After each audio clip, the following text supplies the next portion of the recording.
Place without belonging, longing without love, a special kind of madness that comes from hiding in plain sight, seen but not yet recognized, heard but not yet understood. I move through time and space, observing all, saying far too little.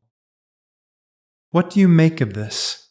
The lives you live, the memories, the moments, where do they go? Who do you find there? I've tried to make that journey here, tried to reconcile my circuitous wandering, outwardly aimless, with a destination that remains forever a step ahead, an optical illusion that pulls away even as it draws me forward. I exist in between worlds, in between words.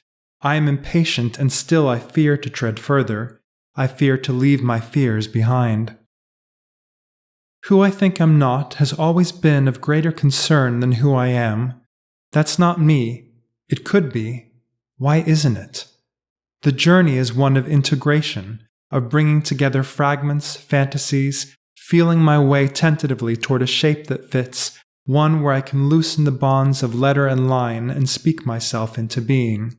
I look out from the page, daring to anchor text to tongue, resigned to the inevitable inconsistencies, the imprecision. Words were not enough. Why should voice be any different? Enough was never the point. Getting it out of my head, letting it breathe. There's more room in that direction, more opportunities to play.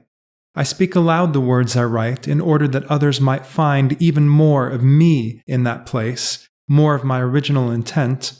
I manipulate those private words, editing and altering, masking by machine, afraid to remain completely unguarded. Or perhaps merely wishing to disintegrate myself anew, to be multiple. I resist the confines of a singular static identity in spite of any desperate claims of my yearning to be whole. From this perspective, too, my journey follows quite naturally alongside and in tandem with the made-up places that are in many ways more familiar to me, more comforting than the supposedly more tangible territories in which my physical form resides. Here, in Second Life, a vast virtual canvas where we create what cannot be, what could be, what was and what might be again, I step inside the imaginations of people I've never met and who I may have never even spoken to, understanding something of their inner worlds nonetheless. I am welcome in. I can tarry even when no one is around to guide me through. A part of their mind persists, displaced from its usual boundaries.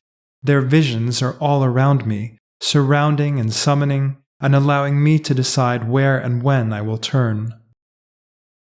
I am not unique in this interpretation of my experience there, in this online and ever-changing world that has endured for over 15 years.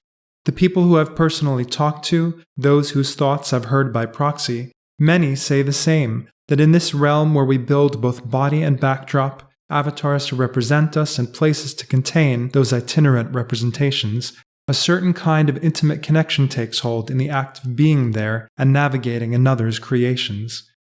What sort of space does someone choose to make, free of the limitations imposed by our atomically based reality? How do we inhabit those imaginary spaces? How do we move? How do we see? How do we embody or even disembody ourselves in a collectively constructed world that weighs so little and encompasses so much?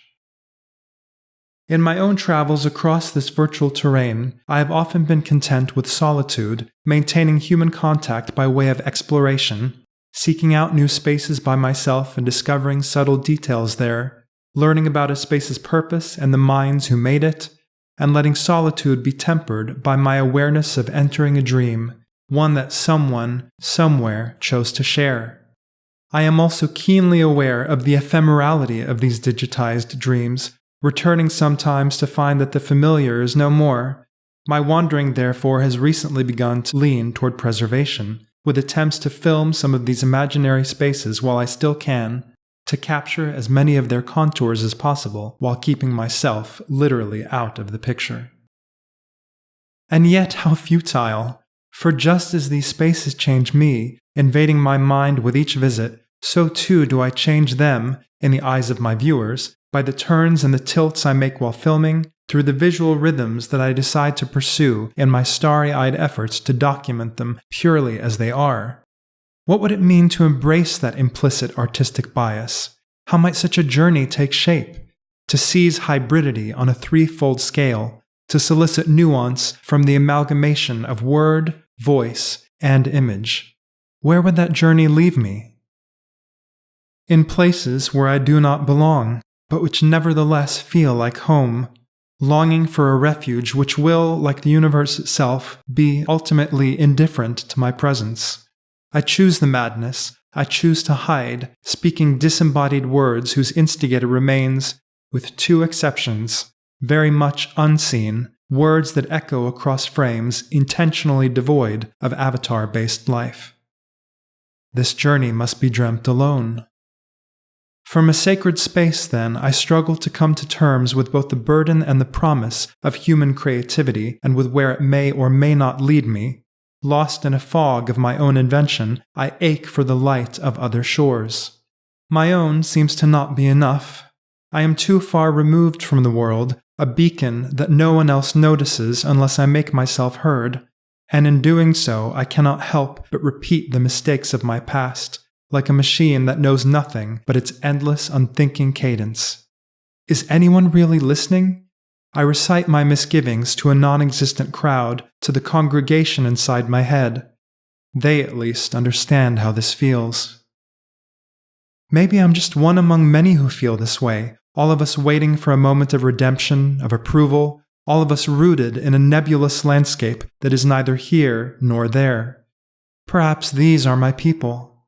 But what kind of kingdom can we possibly build on such frailty? I worry that I will forever be trapped within my weakness, bound by doubts that appear to define me. I worry as well that we are all too undone by hardship and loss to question the reassuring falsehoods we treat as gospel. We celebrate that which is not really there. Is that so bad? The internet was once supposed to be utopia, a place where we could all come together and appreciate what we had in common, communicate undeterred by difference, and build an egalitarian society of the mind. And for a time, there is still magic there, though. As I move forward into an uncertain future, I am, as ever, torn between hope and apprehension, wondering what might lie beyond the darkness. But I take solace in the fact that worlds like Second Life exist, populated by dreamers in whose creations I've been able to find shelter. This journey was never mine alone.